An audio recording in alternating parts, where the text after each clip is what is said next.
Most people think this broken wood is ruined, but it's actually an easy fix. This angle break makes it almost impossible to clamp normally. So here is the trick, a simple hose clamp. Wrap it around the joint and tighten it slowly. This pulls the broken pieces perfectly back into place. Now drill a hole through the joint and insert a wooden dowel. Add wood glue to lock everything together.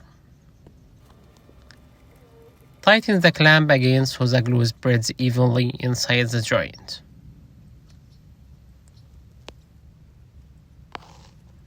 Once it dried, the joint will be stronger than before.